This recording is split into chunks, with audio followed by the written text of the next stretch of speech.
Bonjour à toutes et à tous, bienvenue sur KTV Kwezi FM, le 106.9 pour ce temps de parole, toujours en direct, à la radio et à la télévision. Ils sont sur le plateau, c'est la SNSM. On a la chance d'avoir avec nous Fred et Thibaut, qui ne sont pas sur un bateau, mais sur un plateau. Messieurs, bonjour. Bonjour. Salut Thibaut, salut Fred. Bonjour Patrick. Merci à vous deux d'être venus. On est ravis de vous recevoir à plusieurs titres. D'abord on a rarement l'occasion de vous dire bravo et merci pour le travail que vous faites, mais aussi parce qu'il y a une cause aujourd'hui à défendre, quelque chose qui est tout simplement incroyable, voire insupportable. Vous avez fait venir du matériel pour vos opérations. On rappelle que vous êtes des bénévoles pour vos opérations. Et ce matériel, vous avez eu la surprise d'être taxé à l'arrivée. Est-ce que vous pouvez nous en dire un petit peu plus, Fred ? Oui, écoutez, effectivement, donc on reçoit du matériel de métropole, de la Société nationale, du siège qui est en métropole. On reçoit des dotations de fonctionnement avec des gilets de sauvetage, du matériel de secours. Ouais. Donc il y a du matériel qu'on achète nous directement avec nos moyens et d'autres qui nous est envoyé dans le titre de la dotation. Et arrivé à Mayotte, ce matériel a été bloqué en douane pour être taxé de l'octroi de mer. Ça représente des sommes assez conséquentes, on en est actuellement jusqu'à plus de 1000 et quelques euros de taxes. Dont on n'avait absolument pas calculé et dont on a demandé immédiatement une diminution ou un retrait. Ça a été refusé par la douane qui nous a bien dit que c'est le conseil départemental qui engage ses obligations et donc vous devez payer l'octroi de mer ou le matériel. Vous avez contacté le conseil départemental ? Alors on a essayé de le contacter à plusieurs reprises, notamment par courrier il y a plus de 4 mois. On a refait des relances et on a eu en retour que du silence jusqu'à maintenant, sauf hier un appel du cabinet du DGS qui devrait nous rencontrer incessamment sous peu. Qu'est-ce que ça peut avoir, Thibaut, comme conséquence sur votre activité, le fait que ce matériel soit taxé par le conseil départemental, l'octroi de mer ? Les conséquences, elles sont graves puisque ça engage la pérennité de l'association. Nos revenus sont des mécènes ou en situation de remorquage quand le plaisancier accepte le contrat. Et le truc, c'est qu'à Mayotte, on fait beaucoup plus de sauvetage à personne. Donc, ces gilets-là, en plus, rien, quoi, en clair. C'est ça, on le fait gratuitement. Ouais. Et ces gilets-là, donc ils sont taxés, mais ils assurent surtout la sécurité des équipiers. Parce que notre rôle, avant de sauver des personnes, c'est de garantir la sécurité des équipiers. Parce que vous mettez en danger. Mais complètement, Ouais. complètement. Moi, j'ai le poste de secouriste et celui de sauter à l'eau quand il le faut. Si je saute à l'eau de nuit, que mon gilet n'est pas opérationnel, que j'ai pas la lampe qui va avec, que j'ai pas tout ça, je prends des risques et je risque du coup de pas revenir. Donc c'est en ça que c'est insupportable. C'est qu'on a des gilets qui sont donnés par la SNSM qui permettent d'assurer à la fois la sécurité des équipiers et celle des personnes en difficulté, et ils sont taxés. Donc c'est absolument abominable, quoi. Est-ce que les autorités ont conscience du travail que vous faites ? Est-ce qu'ils ont conscience, effectivement, que vous êtes des bénévoles ? Est-ce qu'ils ont conscience que le moindre euro qui rentre de l'association, c'est un don ?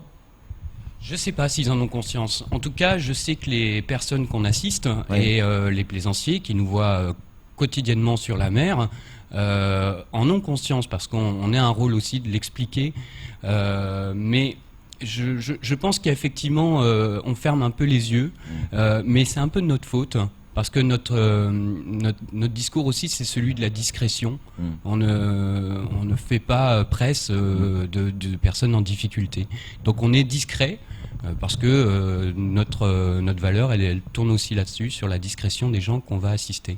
Donc clairement, vous dites que ça met en danger l'association. Est-ce que si effectivement vous n'avez, oui, parce que si les gilets, si vous ne pouvez pas payer les taxes, les gilets vous n'avez pas pour les récupérer, donc vous vous mettez en danger, donc pas de sortie.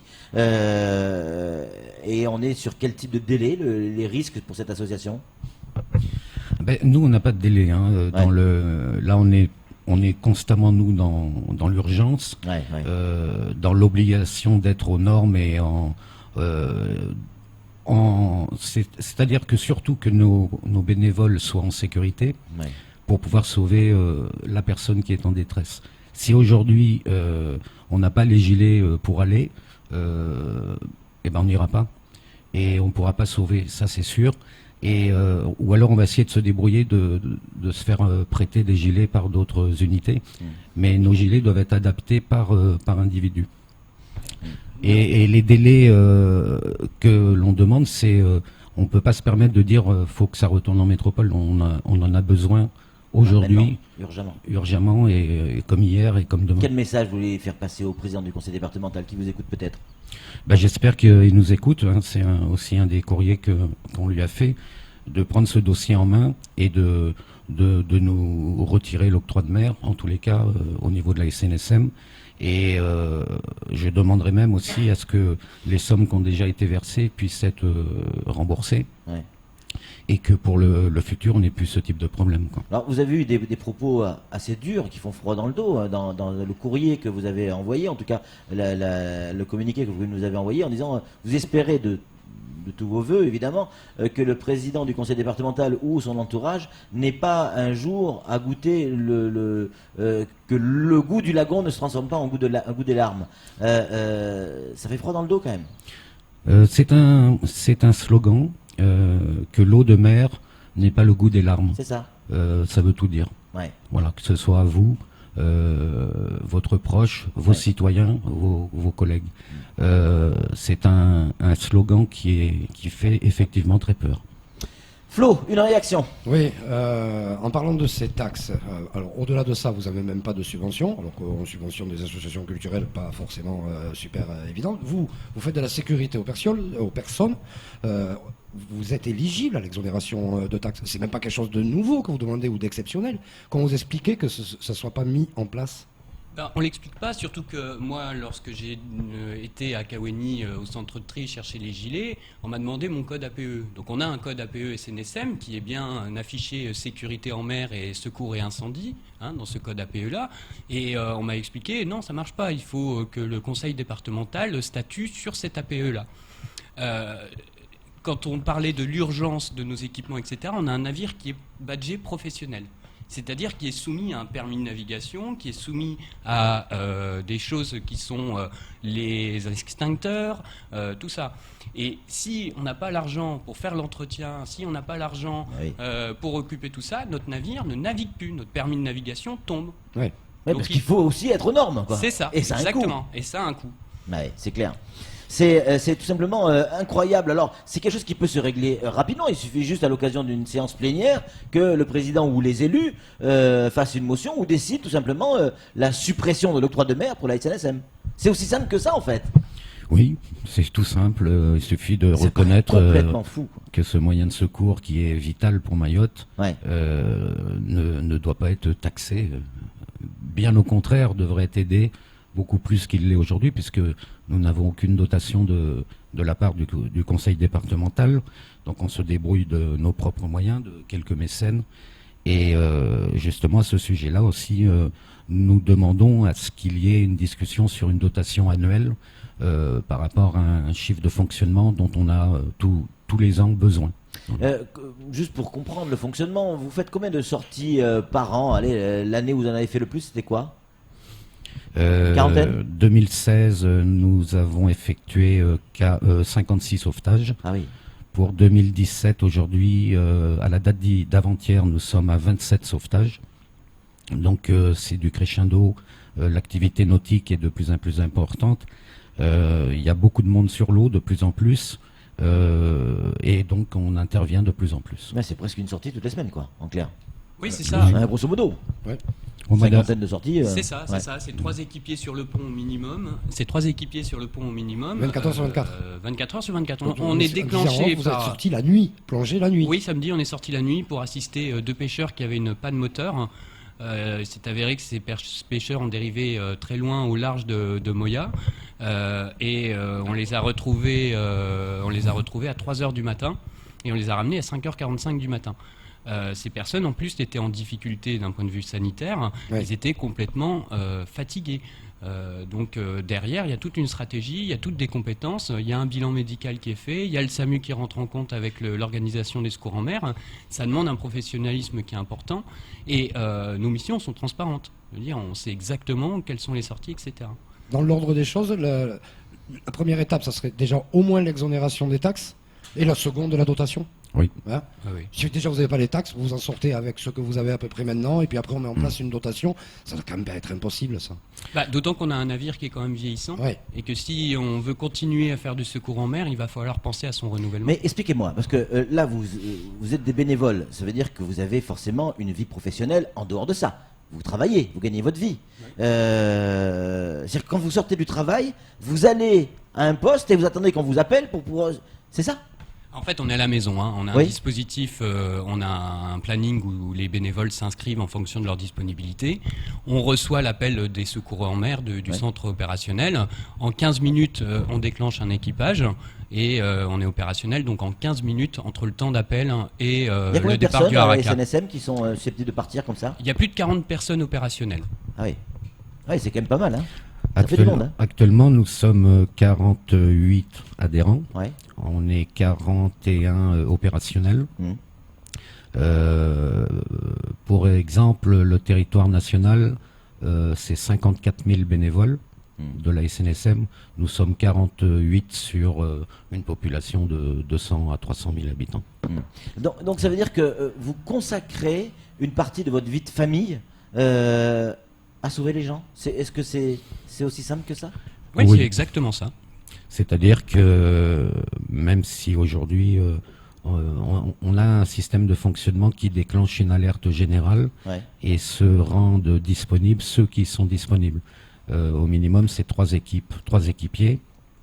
Et c'est comme le disait Thibaut, c'est les 15 minutes de ralliement pour armer le Vous bateau. êtes d'astreinte. On est une astreinte continuelle. Ouais. Maintenant, si je ne peux pas, je n'y vais pas. Ouais. Mais Et qu'est-ce qui se passe si pour X raisons, et notamment cette raison-là, vous ne pouvez pas sortir? Qu'est-ce qui se passe? Il y a d'autres personnes qui prennent le relais? Oui, bien sûr. On est tous opérationnels avec tous un titre de Non, mais si fonctionnement. la SNSM ne peut pas sortir. Alors, jusqu'à présent, on a refusé 2 missions. Ouais. Sur la totalité qu'on a faite. Donc Ouais. jusqu'à présent, on a des bénévoles motivés et on trouve des équipes. Et si on ne peut pas répondre, il y a d'autres vecteurs qui sont présents heureusement à Mayotte, Ouais. qui sont pour le coup la gendarmerie et la PAF. par Justement, exemple. quelles sont vos relations avec ces organismes, ces institutions qui sont là aussi là pour ça, mais qui sont pour le coup eux professionnels? Ah bah elles sont très bonnes parce Ouais. qu'on travaille parfois ensemble. D'accord. Sur des assistances, on travaille parfois ensemble et elles sont plutôt bonnes. Elles sont également bonnes avec le SDIS, avec les pompiers de Mayotte. On est tout à fait complémentaires et chacun a sa zone de compétence. Il n'y a Donc, pas de guéguerre, le premier qui va arriver ou non? Ah non, mais il y Non, au a contraire. tellement de travail à Mayotte Ah oui. qu'il n'y a pas besoin d'avoir de guéguerre. Il y C'est a du clair. boulot pour tout le monde à Mayotte. C'est clair. Surtout, Il y a- et notamment dans ce domaine. Sur l'année dernière, il y a eu 700 sorties de secours Au total. au total. 716. Ouais. Mais non, on travaille vraiment. Je suis vraiment content aussi de cet état d'esprit entre Ouais. ces services de l'administration, nous, les affaires maritimes, qui eux organisent les secours, parce que c'est un travail d'équipe pour une même cause. Lorsqu'on part, que ce soit pour un bateau en panne ou un disparu ou un noyé ou voire même un quassa qui est accidenté, notre mission à tous dans ce cadre de secours, c'est sauver la vie humaine. Et là, lorsqu'on se parle en radio, on se comprend.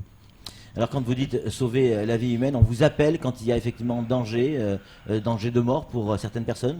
Là aujourd'hui, c'est vous qui appelez au secours? Ah non, non. J'ai dit que on n'a pas l'habitude d'appeler au secours, mais aujourd'hui, on demande de l'aide. C'est ça. Voilà. Ouais. Mais vous avez été entendu. Je peux vous dire que vous avez été entendu. On vient de recevoir un SMS du président du conseil départemental, en tout cas son vice-président, Issa Abdou, qui nous dit qu'il a entendu le message. Il me demande effectivement de faire le lien et de vous donner ses coordonnées. Il est prêt à vous recevoir dans la journée pour régler le problème. Merci. C'est plutôt beaucoup. une bonne nouvelle et surtout tenez-nous au courant de la manière dont ça va évoluer. Et des suites. Comment et de la suite que ça va, enfin, voilà, et surtout régler le problème en urgence pour ces gilets qui, là, c'est aujourd'hui, demain qu'il faut les récupérer ces gilets, parce qu'il Ah. peut y avoir une vie à sauver demain, aujourd'hui, Oui, là, bien dans sûr, une heure hein. peut-être. Oui. Oui. Moi, j'ai juste une petite question pour que ce soit bien clair pour les gens. Il nous reste 2 minutes. On voit les bateaux de la gendarmerie ou de la PAF aller aider des gens. C'est complémentaire ou c'est pas leur mission et ils le font parce qu'il y a manque de moyens? C'est votre mission à vous, le sauvetage en personne? Non, non. C'est-à-dire que sur Mayotte, c'est un petit peu spécifique. En métropole, la SNSM est appelée, on va dire, en premier temps. Ouais. Aujourd'hui, à Mayotte, on a sur le plan d'eau, on a des bâtiments de la marine, des bâtiments de la gendarmerie qui peuvent être amenés à être déroutés de leur mission principale pour aller assurer un secours. Et la SNSM, elle, vient systématiquement ou en complément, ou en parallèle, ou en renfort dans le dispositif de secours.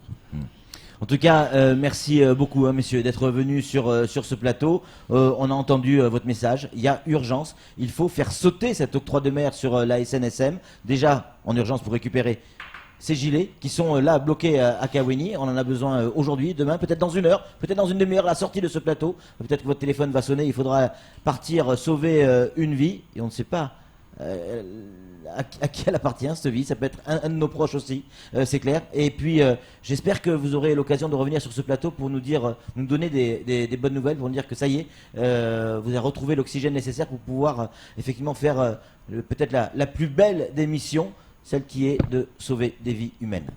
Merci beaucoup, messieurs, d'être venus sur ce plateau. C'est tout pour ce temps de parole. Tout de suite, Merci, la suite Patrick. de nos programmes.